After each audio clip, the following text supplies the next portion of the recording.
নমস্কার। শুরু করছি সাহিত্য সম্রাট বঙ্কিমচন্দ্র চট্টোপাধ্যায়ের কৃষ্ণকান্তের উইল উপন্যাসটি আমি ধারাবাহিকভাবে পাঠ করব। আজ চতুর্থ পর্ব। অনুকূল পবনে চালিত হইয়া গোবিন্দলালের তরণী তরঙ্গিনী তরঙ্গ বিভিন্ন করিয়া চলিল। কিছু ভালো লাগে না ভ্রমর একা। ভ্রমর শয্যা তুলিয়া ফেলিল, বড় নরম। খাটের পাখা খুলিয়া ফেলিল, বাতাস বড় গরম। চাকরানী দিগকে ফুল আনিতে বারণ করিল, ফুলে বড় পোকা। তাস খেলা বন্ধ করিল। সহচরীগণ জিজ্ঞাসা করিলে বলিত, তাস খেলিলে শাশুড়ি রাগ করেন। সূচ সুতা উল প্যাটার্ন সব একে একে পাড়ার মেয়েদের বিলাইয়া দিল। জিজ্ঞাসা করিলে বলিল যে বড় চোখ জ্বালা করে। বস্ত্র মলিন কেন কেহ জিজ্ঞাসা করলে ধোপাকে গালি পারে, অথচ ধৌত বস্ত্রে গৃহ পরিপূর্ণ। মাথার চুলের সঙ্গে চিরুনির সম্পর্ক রহিত হইয়া আসিয়াছিল। অনুবনের খড়ের মতো চুল বাতাসে দুলিল। জিজ্ঞাসা করিলে ভ্রমর হাসিয়া চুলগুলি হাত দিয়ে টানিয়া খোঁপায় গুঁজিত। ওই পর্যন্ত। আহারাদির সময় ভ্রমর নিত্য বাহানা করিতে আরম্ভ করিল, আমি খাইব না, আমার জ্বর হইয়াছে। শাশুড়ি কবিরাজ দেখাইয়া পাচন ও বড়ির ব্যবস্থা করিয়া ক্ষীরোদার প্রতি ভার দিলেন যে বৌমাকে ঔষধগুলি খাওয়াবি। বৌমা ক্ষীরির হাত হইতে বড়ি পাচন কাড়িয়া লইয়া জানালা গলাইয়া ফেলিয়া দিল। ক্রমে ক্রমে এতটা বাড়াবাড়ি ক্ষীরি চাকরানির চক্ষে অসহ্য হইয়া উঠিল। ক্ষীরি বলিল, ভালো বউ ঠাকুরানী, কার জন্য তুমি অমন করো? যার জন্য তুমি আহার নিদ্রা ত্যাগ করিলে তিনি কি তোমার কথা একদিনের জন্য ভাবেন? তুমি মরিতেছ কেঁদে কেটে, আর তিনি হয়তো ফুঁকার নল মুখে দিয়া চক্ষু বুজিয়া রোহিণী ঠাকুরানীকে ধ্যান করিতেছেন। ভ্রমর ক্ষীরিকে ঠাস করিয়া এক চড় মারিল। ভ্রমরের হাত বিলক্ষণ চলিত। প্রায় কাঁদো কাঁদো হইয়া বলিল, তুই যা ইচ্ছে তাই বকিবি? যা, তুই যা ইচ্ছে তাই বকিবি তো আমার কাছ থেকে উঠিয়ে যা। যা, আমার কাছ থেকে উঠিয়ে যা। ক্ষীরি বলিল, তা চড় চাপড় মারিলেই কি লোকের মুখ চাপা থাকিবে? তুমি রাগ করিবে বলিয়া আমরা ভয়ে কিছু বলিব না, কিন্তু না বলিলেও বাঁচি না। পাঁচি চাঁড়ালনিকে ডাকিয়ে জিজ্ঞাসা করো দেখি, সেদিন অত রাত্রে রোহিণী বাবুর বাগান হইতে আসিতেছিল কিনা? ক্ষীরোদার কপাল মন্দ, তাই এমন কথা সকালবেলা ভ্রমরের কাছে বলিয়া ভ্রমর উঠিয়া দাঁড়াইয়া ক্ষীরোদাকে চড়ের উপর চড় মারিল, কিলের উপর কিল মারিল, তাহাকে ঠেলা মারিয়া ফেলিয়া দিল, তাহার চুল ধরিয়া টানিল, শেষে আপনি কাঁদিতে লাগিল। ক্ষীরোদা মধ্যে মধ্যে ভ্রমরের চড়টা চাপড়টা খাইত, কখনো রাগ করিত না, কিন্তু আজ কিছু বাড়াবাড়ি, আজ একটু রাগিল। বলিল, তা ঠাকুরুন, আমাদের মারিলে ধরিলে কি হইবে? তোমারই জন্য আমরা বলি। তোমাদের কথা লইয়া লোকে একটা হুই হুই করে, আমরা তা সইতে পারি না। তা আমার কথা বিশ্বাস না হয় তুমি পাঁচিকে ডাকিয়ে জিজ্ঞাসা করো না। ভ্রমর ক্রোধে দুঃখে কাঁদিতে কাঁদিতে বলিতে লাগিল, তোর জিজ্ঞাসা করিতে হয় তুই করগে, আমি কি তোদের মতো ছুঁচো পাজি যে আমার স্বামীর কথা পাঁচি চারালনিকে জিজ্ঞাসা করিতে যাইব? তুই এত বড় কথা আমাকে বলিস, ঠাকুরানীকে বলিয়ে আমি ঝাঁটা মেরে তোকে দূর করিয়ে দিব।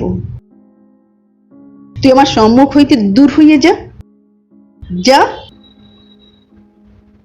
তখন উত্তম মধ্যম মার খাইয়া ক্ষীরোদা ওরূপে ক্ষীরি চাকরানি রাগে গড়গড় করিতে করিতে চলিয়া গেল।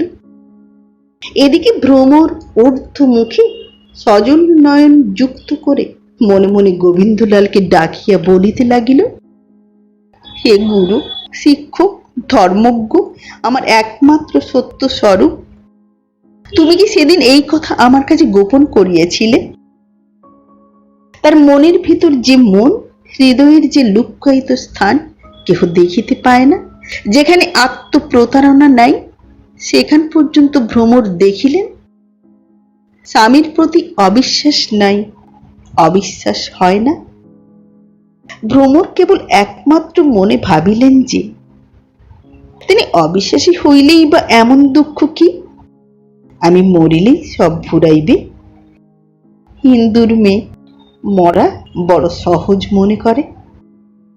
এখন ক্ষীরি চাকরানি মনে করিল যে এ বড় কলিকাল, একরত্তি মেয়েটা আমার কথায় বিশ্বাস করে না। ক্ষীরোদার সরল অন্তঃকরণে ভ্রমরের উপর রাগ দেশাদি কিছুই নাই। সে ভ্রমরের মঙ্গলাকাঙ্ক্ষিনী বটে, তাহার অমঙ্গল চাহে না। তবে ভ্রমর যে তাহার ঠকামি কানে তুলিল না, সেটা অসহ্য। ক্ষীরোদা তখন সুচিক্কণ দেহ ষষ্ঠী সংক্ষেপে তৈল নিষিক্ত করিয়া রক্ত করা গামছাখানি কাঁধে ফেলিয়া কলসী কক্ষে বারুণীর ঘাটে স্নান করিতে চলিল। হরমণির ঠাকুরানী বাবুদের বাড়ির একজন পাচিকা সেই সময় বারুণীর ঘাট হইতে স্নান করিয়া আসিতেছিল। প্রথমে তাহার সঙ্গে সাক্ষাৎ হইল। হরমণিকে দেখিয়া ক্ষীরোদা আপনা আপনি বলিতে লাগিল, বলে যার জন্য চুরি করি সেই বলে চোর, আর বড় লোকের কাজ করা হলো না। কখন কার মেজাজ কেমন থাকে তার ঠিক ঠিকানা নাই। হরমণি একটু কন্দুলের গন্ধ পাইয়া ডাইন হাতের কাঁচা কাপড়খানি বাঁ হাতে রাখিয়া জিজ্ঞাসা করিল, কি লো ক্ষীরোদা, আবার কি হয়েছে? ক্ষীরোদা তখন মনের বোঝা নামাইল, বলিল, দেখো দেখি গা, পাড়ার কালামুখীরা বাবুর বাগানে বেড়াইতে যাবে, তা আমরা চাকর বাকর, আমরা কি তা মনিবের কাছে বলিতে পারি না? হরমণি বলিল, সে কি লো, পাড়ার মেয়ে আবার বাবুর বাগানে বেড়াইতে কে গেল? ক্ষীরোদা বলিল, আর কে যায়, সেই কালামুখী রোহিণী। হরমণি বলিল, কি পুরা কপাল, রোহিণীর আবার এমন দশা কতদিন? কোন বাবুর বাগানে রে ক্ষীরোদা? ক্ষীরোদা মেজবাবুর নাম করিল। তখন দুইজনে একটু চাওয়াচাওয়ি করিয়া একটু রসের হাসি হাসিয়া যে যে দিকে যাইবার সে সেই দিকে গেল। কিছুদূর গিয়ে ক্ষীরোদার সঙ্গে পাড়ার রামের মার দেখা হইল। ক্ষীরোদা তাহাকেও হাসির ফাঁদে ধরিয়া ফেলিয়া দাঁড় করাইয়া রোহিণীর দৌরাত্মের কথার পরিচয় দিল। আবার দুজনে হাসি চাহনি ফেরাফিরি করিয়া অভীষ্ট পথে গেল। এইরূপে ক্ষীরোদা পথে রামের মা, শ্যামের মা, হারি তারি পারি যাহার দেখা পাইল তাহারই কাছে আপন মর্ম পীড়ার পরিচয় দিয়া পরিশেষে সুস্থ শরীরে প্রফুল্ল হৃদয়ে বারুণের স্ফটিক বাড়িরাশি মধ্যে অবগাহন করিল। এদিকে হরমণি রামের মা, শ্যামের মা, হারি তারি পারি যাহাকে যেখানে দেখিল তাহাকে সেইখানে ধরিয়া শুনাইয়া দিল যে রোহিণী হতভাগিনী মেজবাবুর বাগান বেড়াইতে গিয়েছিল। একে শূন্য 10 হইল, 10 শূন্য 100 হইল, 100 শূন্য সহস্র হইল। সে সূর্যের নবীন কিরণ তেজস্বী হইতে না হইতেই ক্ষীরি প্রথম ভ্রমরের সাক্ষাতে রোহিণীর কথা পাড়িয়েছিল। তাহার অস্তগমনের পূর্বে গৃহে গৃহে ঘোষিত হইল যে রোহিণী গোবিন্দলালের অনুগৃহীতা। কেবল বাগানের কথা হইতে অপরিমেয় প্রণয়ের কথা, অপরিমেয় প্রণয় হইতে অপরিমেয় কলঙ্কের কথা, আর কত কথা উঠিল, তাহা আমি হে রটনা কৌশলীময়ী কলঙ্ক কলিত কণ্ঠা কুল কামিনীগণ, তাহা আমি অধম সত্য শাসিত পুরুষ লেখক আপনাদিগের কাছে সবিস্তারে বলিয়া বাড়াবাড়ি করিতে চাহি না। ক্রমে ভ্রমরের কাছে সংবাদ আসিতে লাগিল। প্রথমে বিনোদিনী আসিয়া বলিল, সত্যি কিলা ভ্রমর? ভ্রমর একটু শুষ্ক মুখে ভাঙা ভাঙা বুকে বলিল, কি সত্য ঠাকুরজি? ঠাকুরজি তখন ফুল ধুনোর মতো দুইখানি ভ্রু একটু জড়সড় করিয়া অপাঙ্গে একটু বৈদ্যুতিক প্রেরণ করিয়া ছেলেটিকে কোলে টানিয়া বসাইয়া বলিল, বলি রোহিণীর কথাটা। ভ্রমর বিনোদিনীকে কিছু না বলিতে পারিয়া তাহার ছেলেটিকে টানিয়া লইয়া কোনো বালিকা সুলভ কৌশলে তাহাকে কাঁদাইল। বিনোদিনী বালককে স্তন্যপান করাইতে করাইতে স্বস্থানে চলিয়া গেল। বিনোদিনীর পর সুরধুনী আসিয়া বলিলেন, বলি মেজবু, বলেছিলুম মেজবাবুকে ওষুধ কর। তুমি হাজার হোক গৌরবর্ণ নও, পুরুষ মানুষের মন তো কেবল কথায় পাওয়া যায় না, একটু রূপ গুণ চাই। তা ভাই রোহিণীর কি আক্কেল কে জানে? ভ্রমর বলিল, রোহিণীর আবার আক্কেল কি? সুরধুনী কপালে করাঘাত করিয়া বলিল, পোড়া কপাল, এত লোক শুনিয়াছে, কেবল তুই শুনিস নাই? মেজবাবু যে রোহিণীকে 7,000 টাকার গহনা দিয়েছে। ভ্রমর হাড়ে হাড়ে জ্বলিয়া মনে মনে সুরধুনীকে জমের হাতে সমর্পণ করিল। প্রকাশ্যে একটা পুতুলের মুন্ড মোচড় দিয়ে ভাঙিয়া সুরধুনীকে বলিল, তা আমি জানি, খাতা দেখিয়াছি, তোর নামে 14,000 টাকা গহনা লেখা আছে। বিনোদিনী সুরধুনীর পর রামী, বামী, শ্যামী, কামিনী, রমণী, সারদা, প্রমোদা, সুখদা, বরদা, কমলা, বিমলা, শীতলা, নির্মলা, মাধু, নিধু, বিধু, তারিণী, নিস্তারিণী, দীনতারিণী, ভবতারিণী, সুরবালা, গিরিবালা, ব্রজবালা, শৈলবালা প্রভৃতি অনেকে আসিয়া একে একে, দুয়ে দুয়ে, তিনে তিনে দুঃখিনী বিরহ কাতরা বালিকাকে জানাইল যে তোমার স্বামী রোহিণীর প্রণয়াসক্ত। কেহ যুবতী, কেহ পৌরা, কেহ বর্ষীয়সী, কেহ বা বালিকা, সকলেই আসিয়া ভ্রমরাকে বলিল, আশ্চর্য কি, মেজবাবুর রূপ দেখে কে না ভোলে? রোহিণীর রূপ দেখে তিনিই না ভুলিবেন কেন?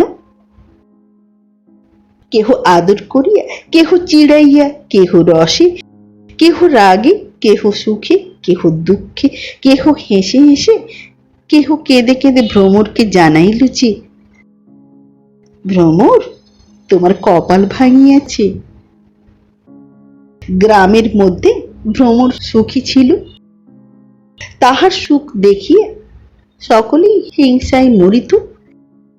কালো কুৎসিতের এত সুখ, অনন্ত ঐশ্বর্য, দেবী দুর্লভ স্বামী, লোকে কলঙ্ক শূন্য যশ, অপরাজিতাতে পদ্মের আদর, আবার তার উপর মল্লিকার সৌরভ, গ্রামের লোকের এত সহিত না, তাই পালে পালে দলে দলে কেহ ছেলে কোলে করিয়া, কেহ ভগিনী সঙ্গে করিয়া, কেহ কবরী বাঁধিয়া, কেহ কবরী বাঁধিতে বাঁধিতে কেহ এলো চলে সংবাদ দিতে আসিতেন, ভ্রমর তোমার সুখ গিয়াছে।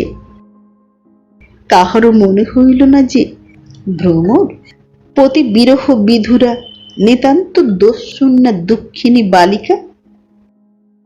ভ্রমরা সহ্য করিতে না পারিয়া দ্বার রুদ্ধ করিয়া হর্মতলে শয়ন করিয়া ধুল্য বলুণ্ঠিত হইয়া কাঁদিতে লাগিল। মনে মনে বলিল, হে সন্দেহ ভঞ্জন, হে প্রাণাধিক, তুমি আমার সন্দেহ, তুমি আমার বিশ্বাস। আজ কাহাকে জিজ্ঞাসা করিব আমার কি সন্দেহ হয়? কিন্তু সকলেই বলিতেছে, সত্য না হইলে সকলে বলিবে কেন?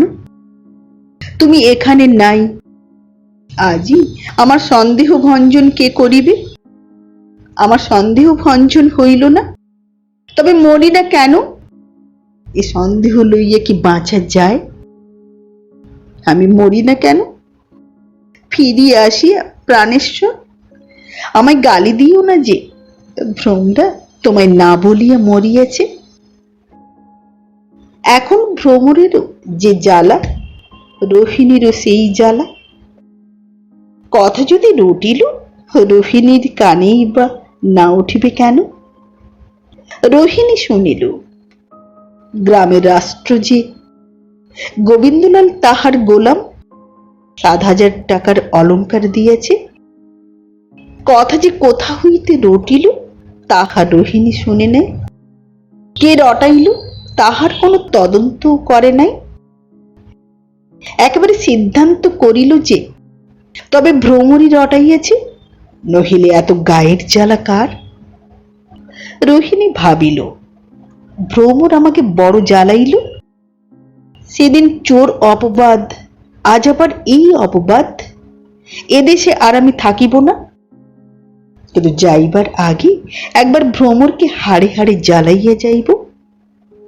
রোহিণী না পারে এমন কাজই নাই, ইহা তাহার পূর্ব পরিচয়ে জানা গিয়াছে। রোহিণী কোনো প্রতিবেশিনীর নিকট হইতে একখানি বেনারসি শাড়ি ও এক সুট গিলটির গহনা চাহিয়া আনিল। সন্ধ্যা হইলে সেইগুলি পুঁটুলি বাঁধিয়া সঙ্গে লইয়া রায়দিগের অন্তঃপুরে প্রবেশ করিল। যথাই ভ্রমর একাকিনী মৃত শয্যায় শয়ন করিয়া এক একবার কাঁদিতেছে, এক একবার চক্ষের জল মুছিয়া কড়িপানে চাহিয়া ভাবিতেছে। তথাই রোহিণী গিয়া পুঁটুলি রাখিয়া উপবেশন করিল। ভ্রমর বিস্মিত হইল। রোহিণীকে দেখিয়া বিষের জ্বালায় তাহার সর্বাঙ্গ জ্বলিয়া গেল। সহিতে না পারিয়া ভ্রমর বলিল, তুমি সেদিন রাত্রে ঠাকুরের ঘরে চুরি করিতে আসিয়াছিলে, আজ রাত্রে কি আমার ঘরে সেই অভিপ্রায় আসিয়াছ নাকি? রোহিণী মনে মনে বলিল যে তোমার মুন্ডুপাত করিতে আসিয়াছি। প্রকাশ্যে বলিল, এখন আর আমার চুরির প্রয়োজন নাই, আমি আর টাকার কাঙাল নহি। মেজবাবুর অনুগ্রহে আমার আর খাইবার পরিবার দুঃখ নাই। তবে লোকে যতটা বলে ততটা নহে। ভ্রমর বলিল, তুমি এখান হইতে দূর হও। রোহিণী সে কথা কানে না তুলিয়া বলিতে লাগিল, লোকে যতটা বলে ততটা নহে। লোকে বলে আমি 7,000 টাকার গহনা পাইয়াছি, তাই তোমায় দেখাইতে আসিয়াছি। মোটে 3,000 টাকার গহনা আর এই শাড়িখানি পাইয়াছি। লোকে 7,000 টাকা বলে কেন? এই বলিয়া রোহিণী পুটুলি খুলিয়া বেনারসি শাড়ি ও গিলটি গহনাগুলি ভ্রমরকে দেখাইল। ভ্রমর লাথি মারিয়া অলঙ্কারগুলি চারিদিকে ছড়াইয়া দিল। রোহিণী বলিল, সোনায় পা দিতে নাই গা। এই বলিয়া রোহিণী নিঃশব্দে গিলটির অলঙ্কারগুলি একে একে কুড়াইয়া আবার পুঁটুলি বাঁধিল। পুঁটুলি বাঁধিয়া নিঃশব্দে সেখান হইতে বাহির হইয়া গেল। আমাদের বড় দুঃখ হইল, ভ্রমর ক্ষীরোদাকে পিটিয়ে দিয়েছিল, কিন্তু রোহিণীকে একটি কিলও মারিল না। এই আমাদের আন্তরিক দুঃখ। প্রতিবেশীরা উপস্থিত থাকিলে রোহিণীকে যে সহস্তে প্রহার করিতেন তদ বিষয়ে আমাদিগের কোনো সংশয় নাই। স্ত্রীলোকের গায়ে হাত তুলিতেন নাই এ কথা মানি, কিন্তু রাক্ষসী বা পিশাচির গায়ে যে হাত তুলিতেন নাই এ কথা তত মানি না। তবে ভ্রমর যে রোহিণীকে কেন মারিল না তাহা বুঝাইতে পারি।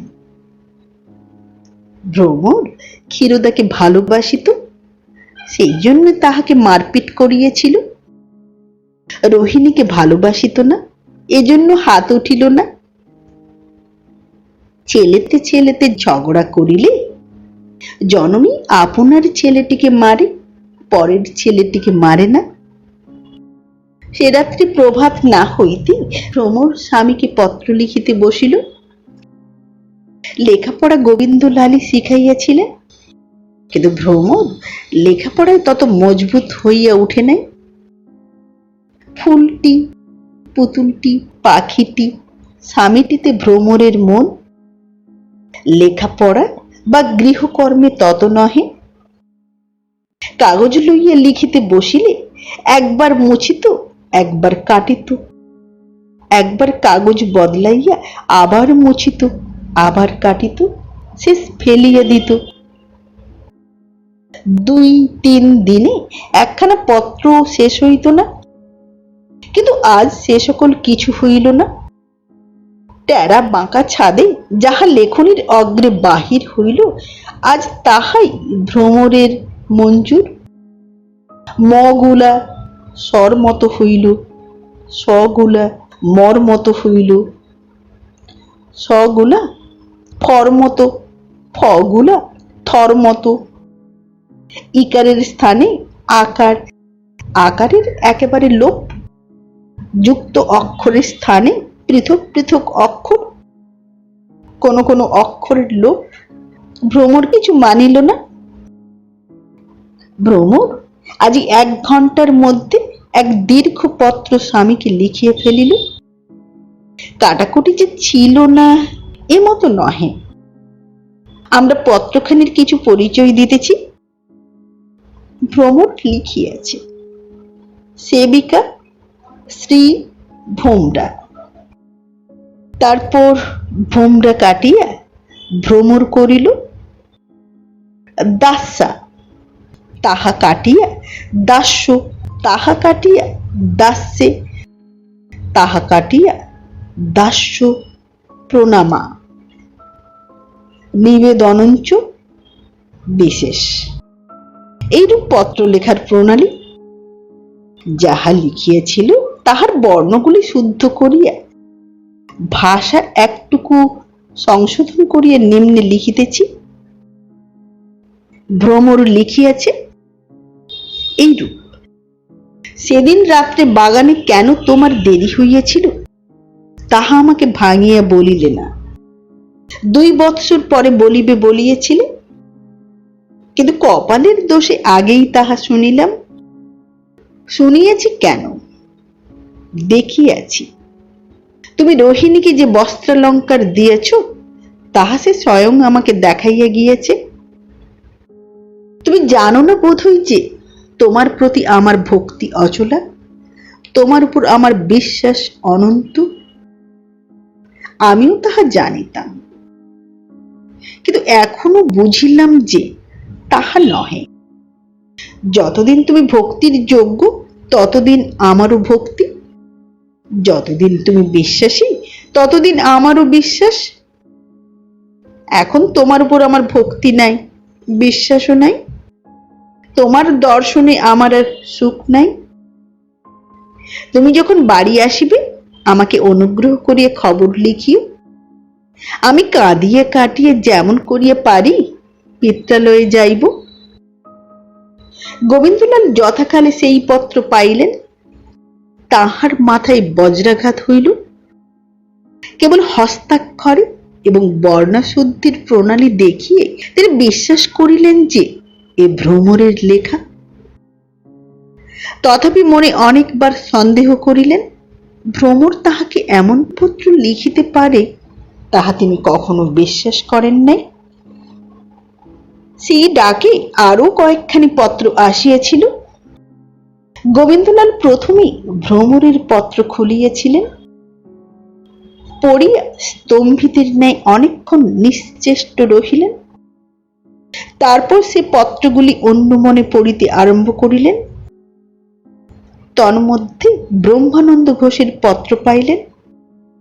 কবিতা প্রিয় ব্রহ্মানন্দ লিখিতেছেন, ভাই হে, রাজাই রাজাই যুদ্ধ হয়, অনুঘরের প্রাণ যায়। তোমার উপর বৌমা সকল দৌরাত্ম্য করিতে পারেন, কিন্তু আমরা দুঃখী প্রাণী, আমাদিগের উপর এ দৌরাত্ম্য কেন? তিনি রাষ্ট্র করিয়েছেন যে তুমি রোহিণীকে 7,000 টাকার অলংকার দিয়াছ। আরো কত কদর্য কথা রটিয়াছে, তাহা তোমাকে লিখিতে লজ্জা করে। যাহা হোক, তোমার কাছে আমার নালিশ, তুমি ইহার বিহিত করিবে, নহিলে আমি এখানকার বাস উঠাইব। ইতি ব্রহ্মানন্দ। গোবিন্দলাল আবার বিস্মিত হইলেন। ভ্রমর রটাইয়াছে। মর্ম কিছুই না বুঝিতে পারিয়া গোবিন্দলাল সেই হইতে প্রচার করিলেন যে এখানকার জলবায়ু আমার সহ্য হইতেছে না, আমি কালই বাটি যাইব, নৌকা প্রস্তুত করো। পরদিন নৌকা রোহণে বিষণ্ণ মনে গোবিন্দলাল গৃহে যাত্রা করিলেন। যাহাকে ভালোবাসো তাহাকে নয়নের আর করিও না। যদি প্রেম ও বন্ধন দৃঢ় রাখিবে তবে সুতা ছোট করিও। বাঞ্ছিতকে চোখে চোখে রাখিও, অদর্শনে কত বিষময় ফল ফলে। যাহাকে বিদায় দিবার সময়ে কত কাঁদিয়াছ, মনে করিয়াছ বুঝি তাহাকে ছাড়িয়ে দিন কাটিবে না। কয় বৎসর পরে তাহার সহিত আবার যখন দেখা হইয়াছে তখন কেবল জিজ্ঞাসা করিয়াছ, ভালো আছো তো? হয়তো সে কথাই হয় নাই, আন্তরিক বিচ্ছেদ ঘটিয়াছে। হয়তো রাগী অভিমানী আর দেখাই হয় নাই। তত নাই হোক, একবার চক্ষের বাহির হইলে যা ছিল তার হয় না, যা যায় তার আসে না, যা ভাঙে আর তা গড়ে না। মুক্ত বেনির পর যুক্ত বেনি কোথাও দেখিয়াছ? ভ্রমর গোবিন্দলালকে বিদেশ যাইতে দিয়া ভালো করেন নাই। এ সময় দুইজনে একত্রে থাকিলে এ মনের মালিন্য বুঝি ঘটিত না? বাচনিক বিবাদে আসল কথা প্রকাশ পাইত। ভ্রমরের এত ভ্রম ঘটিত না, এত রাগ হইত না, রাগে এই সর্বনাশ হইত না। গোবিন্দলাল স্বদেশে যাত্রা করিলে নায়েব কৃষ্ণকান্তের নিকট এক এত্তেলা পাঠাইল যে মধ্যম বাবু অদ্য প্রাতে গৃহাভিমুখে যাত্রা করিয়াছেন। সে পত্র ডাকে আসিল। নৌকার অপেক্ষা ডাক আগে আসে। গোবিন্দলাল স্বদেশে পৌঁছিবার 4-5 দিন আগে কৃষ্ণকান্তের নিকট নায়েবের পত্র পৌঁছিল।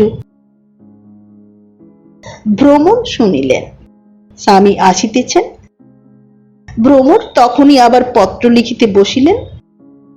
খান 4-5 কাগজ কালিতে পুরাইয়া ছিঁড়িয়ে ফেলিয়ে ঘন্টা 2-4 মধ্যে একখানা পত্র লিখিয়া খাড়া করিলেন। এ পত্রে মাতাকে লিখিলেন যে আমার বড় পীড়া হইয়াছে, তোমরা যদি একবার লইয়া যাও তবে আরাম হইয়া আসিতে পারি। বিলম্ব করিও না, পীড়া বৃদ্ধি হইলে আর আরাম হইবে না। পারো যদি কালই লোক পাঠাইও, এখানে পীড়ার কথা বলিও না। এই পত্র লিখিয়ে গোপনে ক্ষীরি চাকরানির দ্বারা লোক ঠিক করিয়া ভ্রমর তাহা পিত্রালয়ে পাঠাইয়া দিল। যদি মা না হইয়া আর কেহ হইত, তবে ভ্রমরের পত্র পড়িয়াই বুঝিত যে ইহার ভিতর কিছু জুয়াচুরি আছে। কিন্তু মা সন্তানের পীড়ার কথা শুনিয়া একেবারে কাতর হইয়া পড়িলেন। উদ্দেশ্যে ভ্রমরের শাশুড়িকে 1,00,000 গালি দিয়া স্বামীকে কিছু গালি দিলেন এবং কাঁদিয়া কাটিয়ে স্থির করিলেন যে আগামী কল্য বেহারা পালকি লইয়া চাকর চাকরানি ভ্রমরকে আনিতে যাইবে। ভ্রমরের পিতা কৃষ্ণকান্তকে পত্র লিখিলেন। কৌশল করিয়া ভ্রমরের পীড়ার কোনো কথা না লিখিয়া লিখিলেন যে ভ্রমরের মাতা অত্যন্ত পীড়িতা হইয়াছেন, ভ্রমরকে একবার দেখিতে পাঠাইয়া দিবেন। দাস দাসী দিগে সেই মতো শিক্ষা দিলেন। কৃষ্ণকান্ত বড় বিপদে পড়িলেন। এদিকে গোবিন্দলাল আসিতেছে। এ সময়ে ভ্রমরকে পিত্রালয়ে পাঠানো অকর্তব্য। ওদিকে ভ্রমরের মাতা পীড়িতা, না পাঠাইলেও নয়। 7-5 ভাবিয়া 4 দিনের করারে ভ্রমরকে পাঠাইয়া দিলেন। 4 দিনের দিন গোবিন্দলাল আসিয়া পৌঁছিলেন। শুনিলেন যে ভ্রমর পিত্রালয়ে গিয়াছে, আজই তাহাকে আনিতে পালকি যাইবে। গোবিন্দলাল সবই বুঝিতে পারিলেন। মনে মনে বড় অভিমান হইল। মনে মনে ভাবিলেন, এত অবিশ্বাস! না বুঝিয়া না জিজ্ঞাসা করিয়া আমাকে ত্যাগ করিয়া গেল।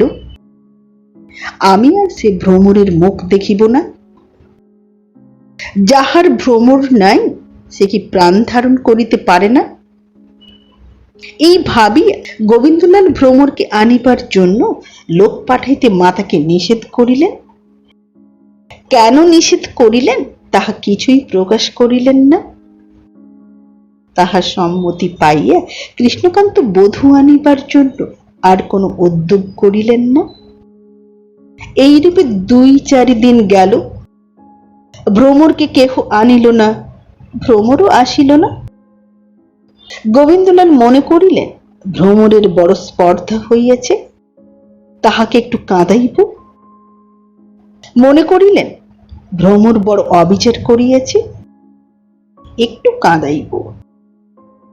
একবার শূন্য গৃহ দেখিয়া আপনি একটু কাঁদিলেন। ভ্রমরের অবিশ্বাস মনে করিয়া একবার একটু কাঁদিলেন। ভ্রমরের সঙ্গে কলহ, এ কথা ভাবিয়া কান্না আসিল।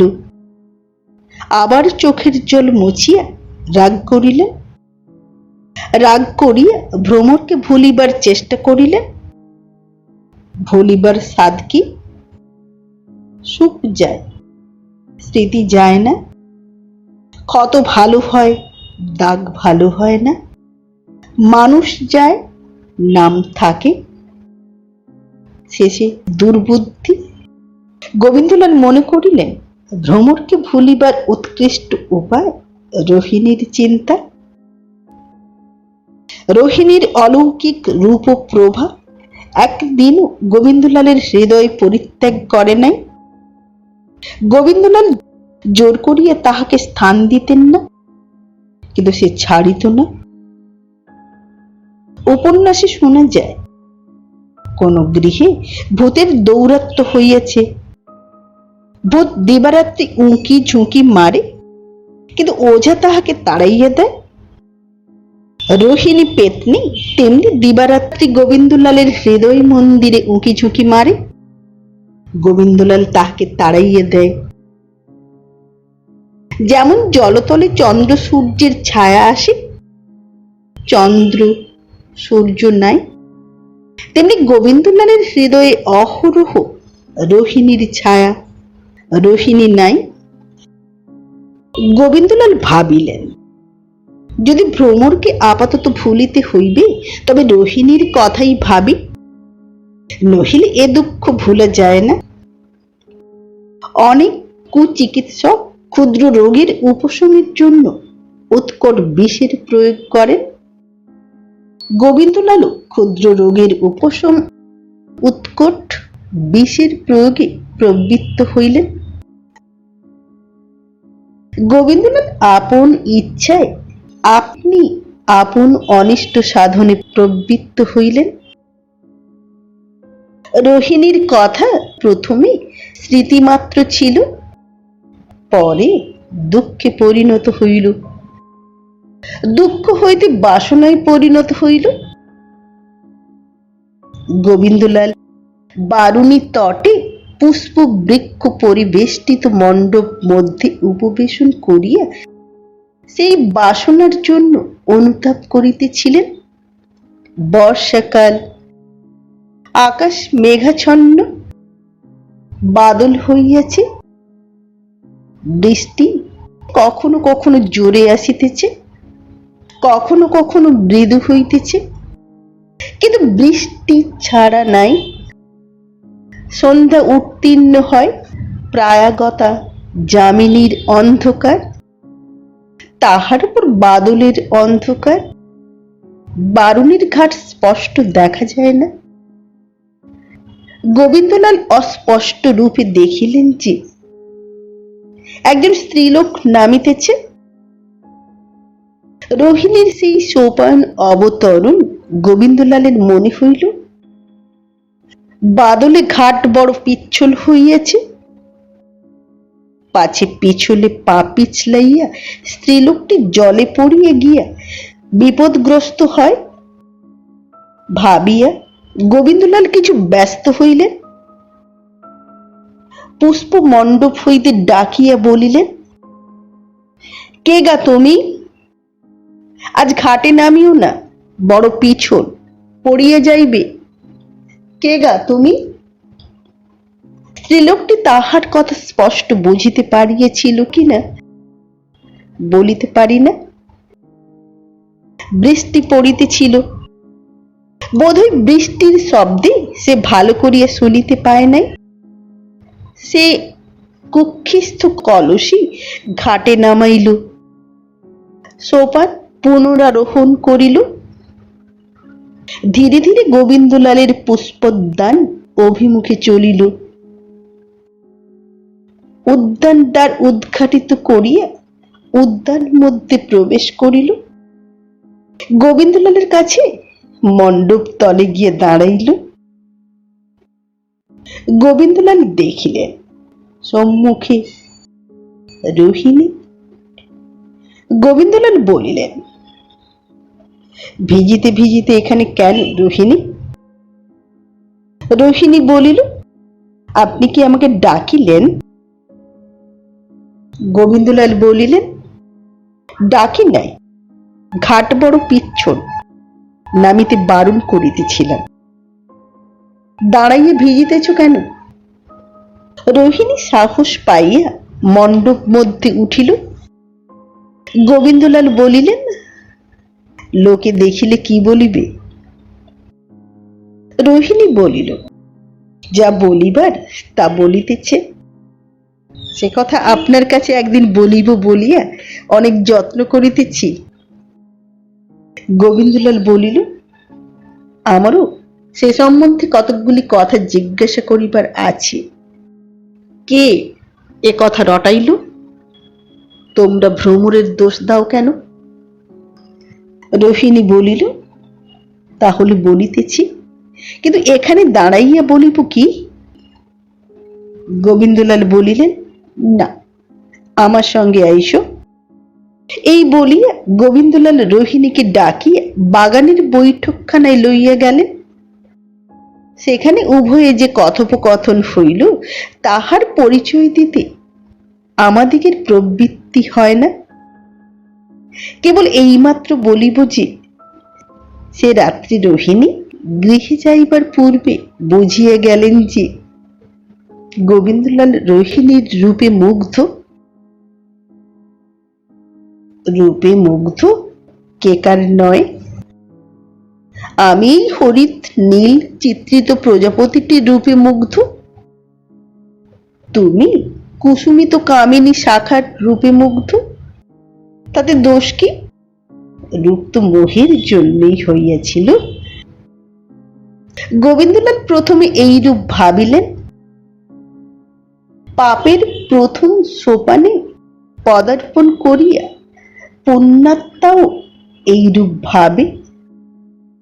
কিন্তু যেমন বাহ্য জগতে মাধ্যাকর্ষণে, তেমনি অন্তর্জগতে পাপের আকর্ষণে প্রতি পদে পতনশীলের গতি বর্ধিত হয়।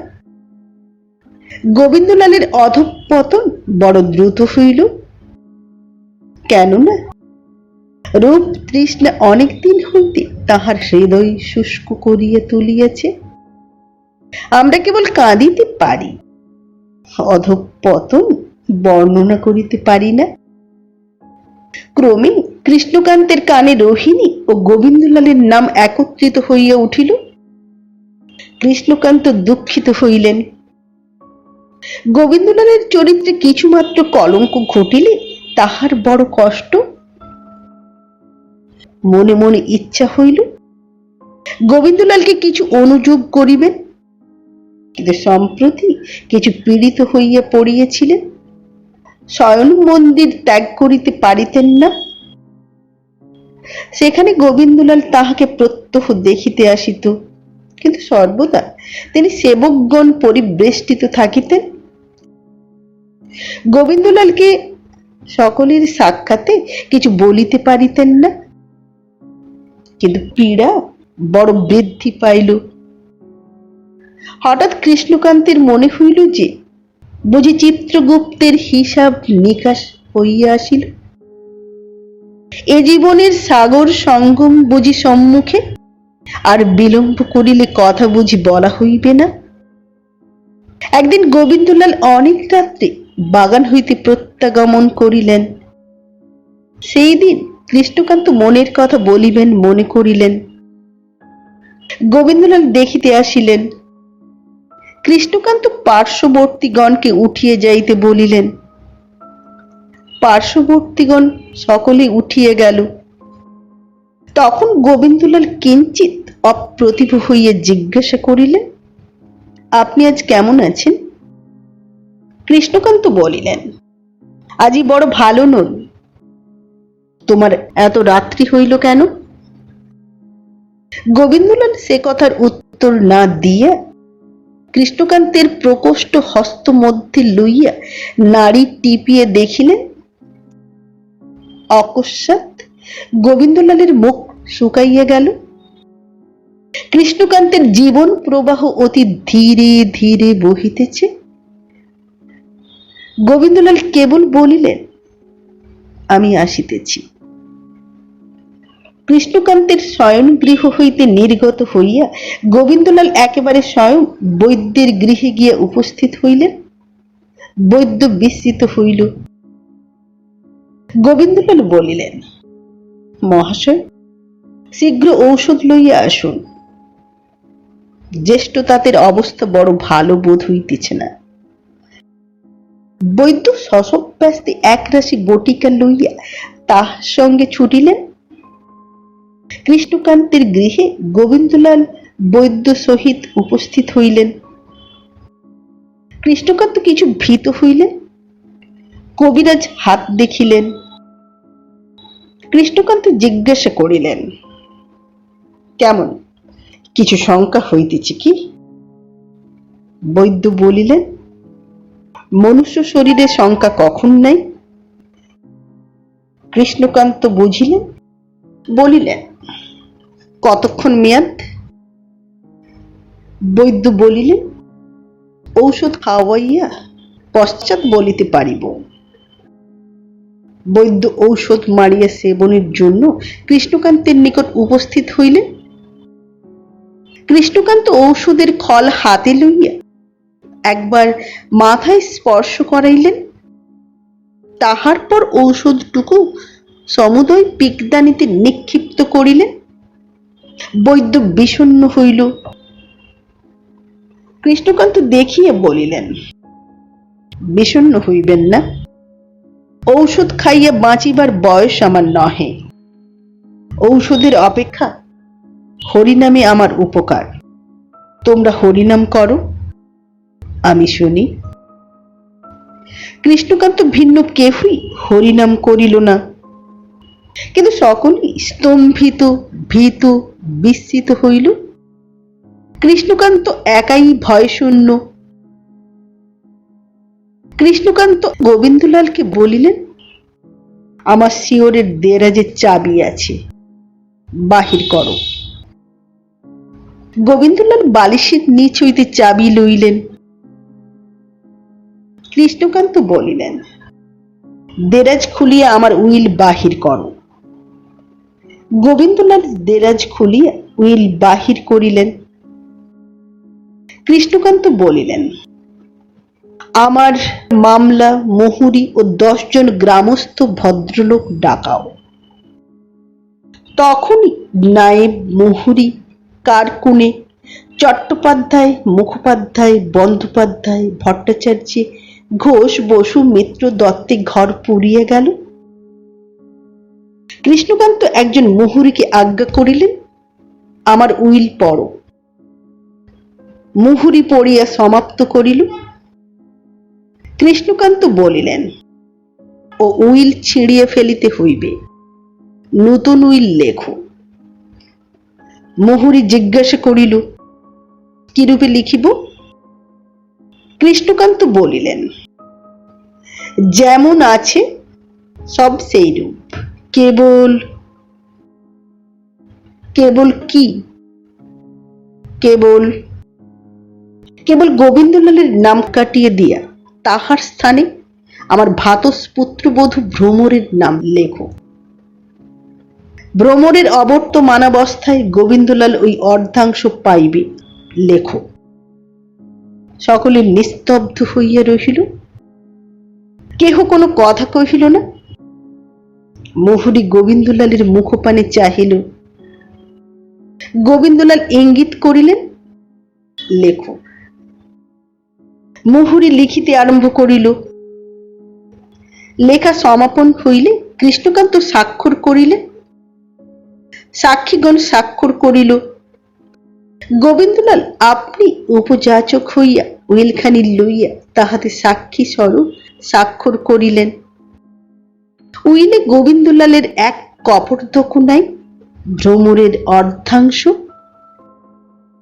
সেই রাত্রে হরিনাম করিতে করিতে তুলসী তলায় কৃষ্ণকান্ত পরলোক গমন করিলেন। নমস্কার, আজ এই পর্যন্ত। আবার দেখা হবে আগামী পর্বে উপন্যাসের পরবর্তী অংশ নিয়ে। আজকের মতো নমস্কার।